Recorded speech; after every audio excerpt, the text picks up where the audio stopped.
Hello and welcome to CharitEpulse, your regular update on news and happenings in the charity sector and the podcast where purpose meets personality. I'm James Saunders, partner at Moore Kingston Smith, and I'm joined as ever by my co-hosts Catherine Rostromji, partner and head of charities at Shakespeare Martineau, and Charles Mosquita, charities director at Quilter Cheviot. We're going to dive into the heart of the charity sector, unpack the big issues, spotlight some unsung heroes, and share the stories that matter to you. You may be listening to us on Spotify or Apple Podcasts or YouTube or any of our respective organisations' websites. However you're listening, you're very welcome, but please don't forget to like or follow, subscribe, generally hit any positive buttons you can for us, presuming, of course, you do find our sessions useful. So let's dive in, and the first issue on the agenda this week is the recent government spending review and the impact on the charity sector. Generally, I think very few announcements that affect charities directly, but plenty where, especially across the welfare sector, charities will be interested. Housing, homelessness, health, poverty. There's going to be major investment in, for example, social and affordable housing. That was one of the big announcements. Increases in NHS funding. But on the other hand, a 1.4% cut to DCMS, which is one of those unprotected departments. Although I guess that's better than it being abolished altogether, which was what one of the reports said in advance. And another area where charities are involved, the overseas aid budget's been cut again to a very small amount. Catherine, I'll come to you first. Any thoughts on what you saw from the review and or the subsequent coverage? Yeah, I learned a new thing last night, which was those in the know, they don't call it the spending review, they call it the SR. So of course I'm down with the kids, so I'll now refer to it purely as the SR. I thought it was interesting really that charities are still so low down on the priority list that yes, there's reference to health and social care, to housing, to welfare and poverty, to the NHS, but I think the government are naive where they seem to think there's not even, it shouldn't even be trickle down, do they? But they think there will be this sharing of if certain sectors get the funding, they will share it with charities. No, they won't, and they don't. So I think it's disappointing that the NHS, to my mind, keeps getting more and more and more funding, and then charities operating in and around the health scene are not treated with the same level of financial support. So, it was interesting. It was useful. It's useful to know the environment, I think, in which charities are working, but I wouldn't say they got much of a help from the latest SR. No, very good, SR. Yeah. I mean, money spent on these these U-turn policies. The pensioners now getting the winter fuel allowance. Clearly, something that the charity sector has lobbied for. New free school meals policies, welcomed, I'm sure, by many in the charity sector. But as we said, the trade-off seems to be in some of the other departments. I mentioned overseas aid in particular, as that's been reduced. Charles, what about you? I noticed that the Charity Commission actually is getting a bit of a bump in its funding, which is one of your pet projects. Yeah, I mean, it's interesting, isn't it? Because the budget's going to be increased from 29.8 million up to 37.9 million. I think that's partly in response to AI before it falls back to 34.4 million. But what always amuses me that I remember, and I did go back and check my facts, is that in 2005-06, that the Charity Commission budget at that time was 32.9 million. Now, if you index link that to today, that would be 57 million. So actually, they've had a significant cut over the years. And the number of charities they were regulating back in 2005-06 was 190,000. Today, it's 170,000. So still a significant number. Interestingly, again, the income in 2005-06 from total charities was about 38 billion, which if you index link that, it gets to 65 billion, where today, actually, the income that's being spent by the sector is closer to 96 billion, according to the Charity Commission. So, I think for a long time they have had a lot of austerity. So this uplift, which in the scheme of things, is relatively small in governmental expenditure, but I suspect is extremely well deserved. The other two things I noticed is one, the SR, the total departmental spend, is going to increase by 2.3% in real terms. So that to me means that the annual expenditure is going to be going up by 4 to 6%, depending on whether you think inflation is 2 or 3 or even 4%. At the moment, it's about 3.5%. And the final thing I'll say is that Catherine and I attended a seminar, didn't we, a couple of weeks ago with Deborah Alcock-Tyler from the Directory of Social Change. And we all know government funding is tight. And we all know that they've said there's no more money. But her message to the charity sector was, particularly with local authorities and government, is don't take no for an answer. If you feel that you've got a justified cause and it needs to be funded, there is always money there. It's just making what you do a priority. So I think people shouldn't necessarily be downhearted by what it is. But like everything else, this is not an easy there's not an awful lot of money around, but there is still money around. Well, and the pot, of course, will depend on taxes, which I think there's a general acceptance that they're very likely to go up in the autumn. I mean, there is still increases for the NHS, substantial increases for the NHS in this recent spending review, and on defence, which was well trailed. There was an interesting increase for local government, which is another area that works with a charity sector an awful lot, or charity sector works with an awful lot, and an area that has had an awful lot of challenges recently. Lots of local government bodies deciding that they can't do what they're supposed to do, declaring themselves out of business, taking back services, or that sort of thing. But it is a difficult area to try and work through. Catherine, have you got any more thoughts about particularly that local government increase and whether that will make an impact on the charity sector? I think it might, but I think it's Charles's point actually, and I thought that was really interesting when Deborah Alcock-Tyler mentioned this in terms of not. Yes, there's a point of kind of lobbying and asking for more, but there's also a point of if charities are being squeezed based on a contract they've already entered into and the circumstances have changed, then the charities should be negotiating back to say, that's fine, but now we've had a 20% real terms cut, so we'll be delivering 20% less of the contract that we agreed, rather than we'll still do the full 100 and just soak it all up, which I think is the default for charities. So I think there's a piece around that. Charles? Yeah, and I think the other thing that Deborah made the point was that charities shouldn't just absorb the cuts. They're going to have to push back. They can't just keep on finding resources elsewhere. And that's a really difficult thing to do, because at the end of the day, the people who are going to be hurt by any cuts is your beneficiaries, and you don't want that to happen. But also, there is a balance here. And I think the problem is with the sector has had for a very long time is it accepts the cuts and it then absorbs that, rather than saying, hold a second here, this is your statutory obligation. You need to fund this properly. Okay. Right. Thanks. Some good insights into the SR.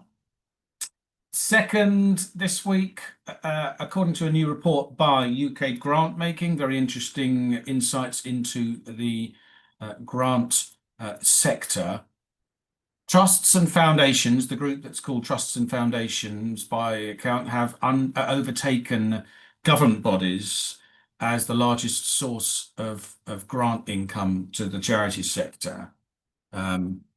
Government remains the biggest provider of contract income, but particularly on grant income, it's just been that slight rebalance between the independent organisations and government.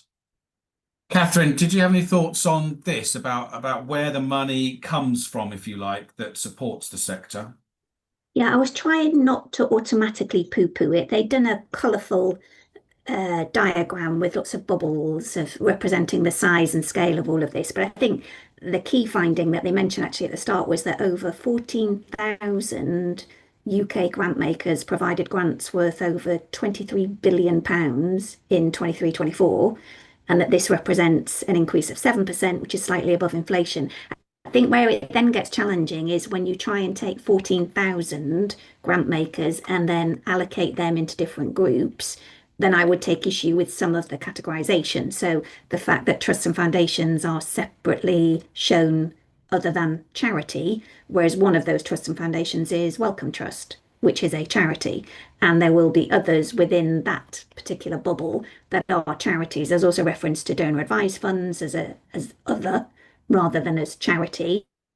So again, I just thought, I mean, it is interesting, though, I think it's fascinating to understand that more in terms of where charitable giving actually comes from in the UK and where the majority of that lies. I just thought there was a bit of, you need to look at it and consider it, I think, a bit more obviously than just looking at the coloured bubbles, which did look lovely, but I just thought they should be different sizes.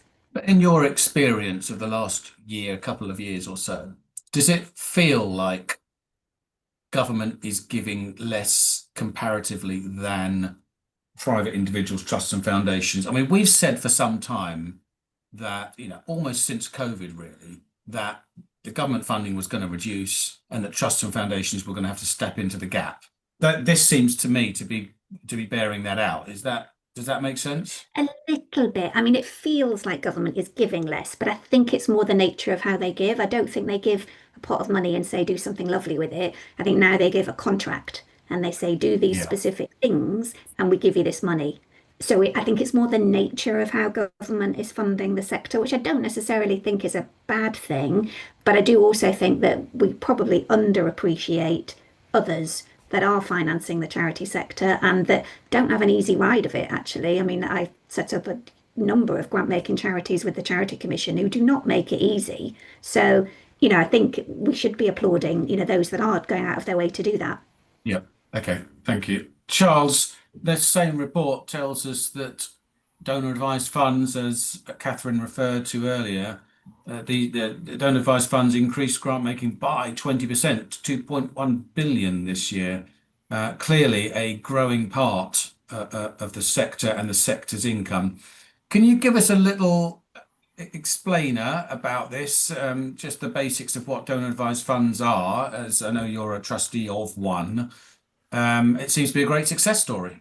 Yeah, proud trustee. In fact, Prism the Gift Fund has got its 20th anniversary this year, and it's, I think, 75th largest charity, probably the most unknown in the UK, which is extraordinary. So donor advised funds, I mean, it's a ghastly name. It came out from the US, I think in the 1920s was the first one. I don't actually think they were formalized. And effectively what they are enabling individuals is, rather than setting up their own charity, they can effectively do it through a donor advised fund, which acts as an umbrella.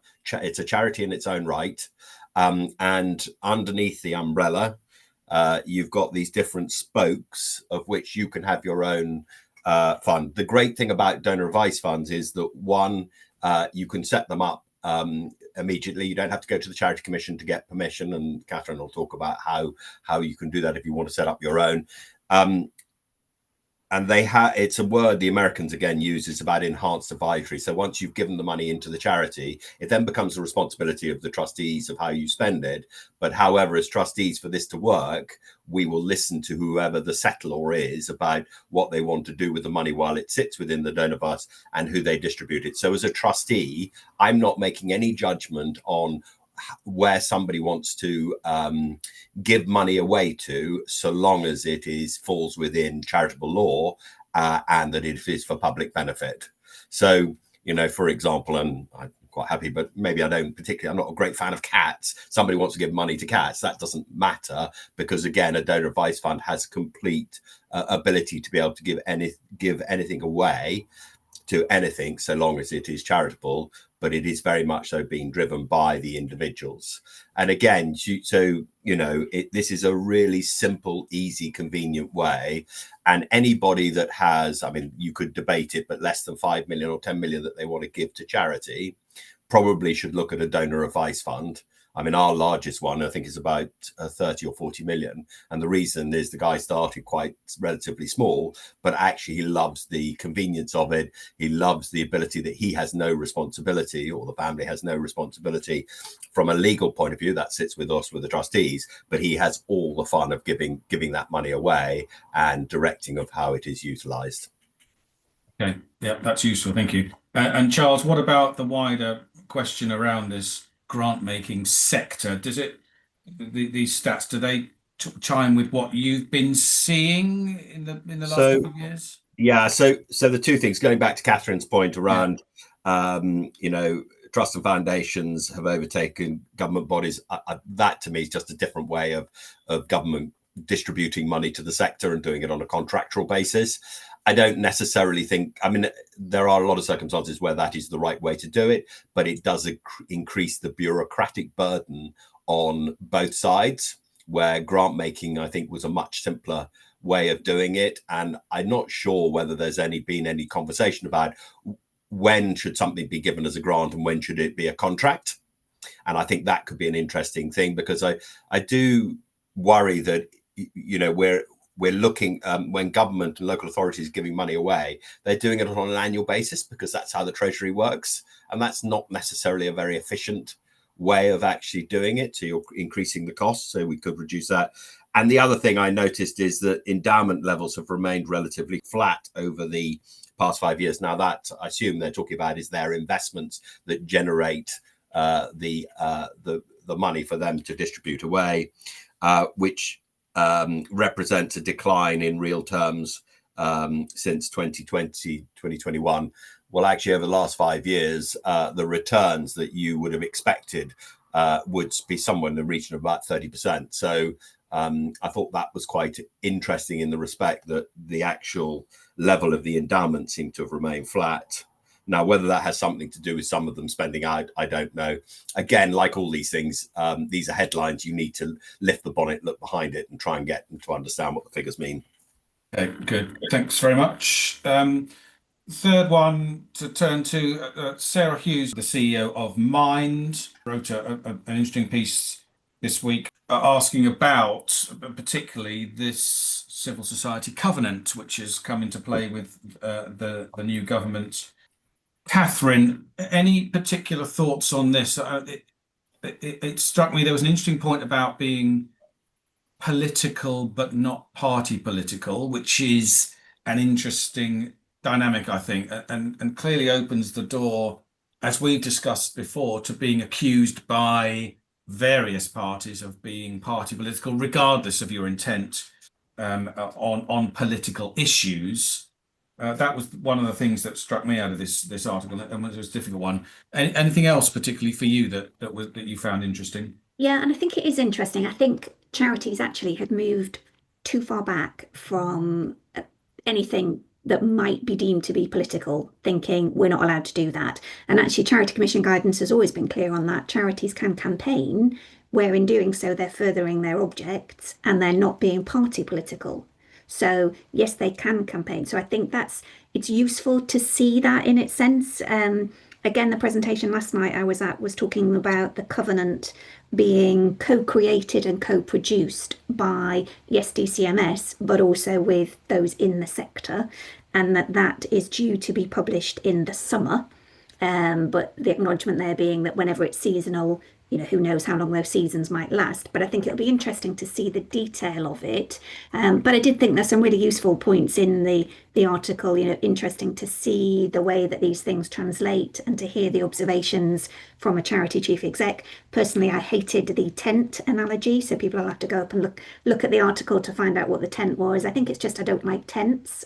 So, interesting, I think, just to challenge, and again, for charities maybe to push back on, we're not just going to take it. And if government is wrong, any government is wrong, we need to be explaining that. But I suppose there is that piece about you can be political, but can you do it politely, would be the Charity Commission's plea rather than being obnoxious. There was a point in there about a dilemma around compromises in particular. The charities, the article says, can negotiate and can compromise. but the beneficiaries can't. And there's very little room for negotiation around benefit levels and income levels, that sort of thing. Charles, what about you? Did anything in here particularly flag any red flags to you? I mean, the thing that sort of shouted out at me is that this needs to be a cross-party agreement, because otherwise we're going to have, I mean, Keir Starmer is clearly very much behind this and driving this about having a civil society covenant. And I think it's absolutely right that we should have one. But this needs to be agreed across all parties, and this is something that needs to stay there. We need to recognise the importance of the sector. We need to recognise the amazing work that they do. And there needs to be some sort of consistency. I mean, I did quite like the tent analogy, but I like this. I like this idea of the sector being a tapestry and that every thread matters, and that to me was a wonderful picture of what it does. But you do have natural tensions within there because you feel passionate about whatever cause you're involved with. You want people to make change, and you feel that should be front and center. Politicians always say that they want people to speak truth to power, but my impression is that really they don't want to listen necessarily to that. Maybe I'm being a little bit unfair. But yes, at the end of the day, you do have to compromise, and so there is that need to remain independent, but also be inside the tent of where you're actually party to that conversation and guiding and being realistic about what you can achieve. And I sometimes think we don't focus on, perhaps I'm a bit too common sense and practical of, what is it we can do? Where can we really make a thing, rather than looking at it from an idealistic point of view of saying, I want the world to be perfect, and I'm just accepting the world ain't perfect, and how can we have it on a trajectory of improvement rather than trying to have everything all at the same time. So yeah, that was mine. I thought it was a really interesting article. It was very thought-provoking, and I think very clearly articulated, even if some people didn't like some of the analogies. Okay, thanks for that. That last point, just recently released this last weekend, were the King's birthday honours. I think it's worth saying there were a huge number of charity sector individuals amongst the 1,200 or so award recipients. Not many, unfortunately, make the national press. It's invariably Sir Beckham and various other entertainment luminaries that get the BBC headlines, but there were some really rewarding and some very nice mentions of people through the charity press of our sector bodies and sector representatives getting awards. Anyone particularly catch your eye, Charles? No, but I've got a plea actually that people listening to this podcast, if they would like us to profile somebody who's got an award and the reasons behind it, we'd be very happy to hear from them. We should definitely celebrate those that have got the awards. I have to say I didn't spot many people that I knew on the list, but that's not necessarily hugely surprising.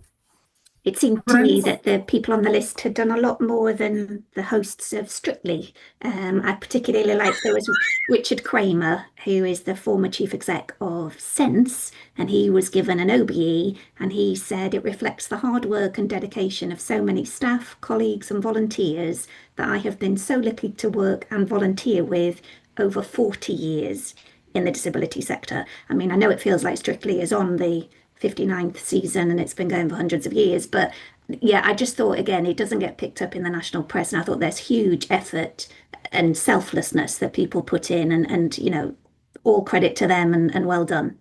So we'll shout about it for them. Yeah, absolutely. Perhaps not quite so much glamour, but very much rewarding. And I'll just have a shout to Robin Osterley at Charity Retail Association, my client, and great charity. I've mentioned him before, great charity, and he got I think an OBE. So for his work, particularly in the charity sector, and there's plenty on the list who also deserve a mention, as Charles suggested. Good. That is, I think, probably all we've got time for this week. We've covered an awful lot there. So thank you, Catherine, and thank you, Charles, and thank you to the listener for tuning into this episode of Charity Pulse. We hope today's conversation offered some insight and some inspiration, and hopefully a bit of a better understanding of some aspects of this most important world of charity and social impact. Got any questions or topics you'd like us to cover in future episodes, please do let us know. Whether you're a charity professional or a passionate volunteer or simply someone who cares about making a difference, we do aim to ensure that there's something here for you. Don't forget, please, to follow us and leave us a review, share our podcast with your network, get in touch, and do join us next time as we continue to explore the challenges and the opportunities facing charities, non-profits, voluntary organisations. Thanks so much. Bye-bye for now.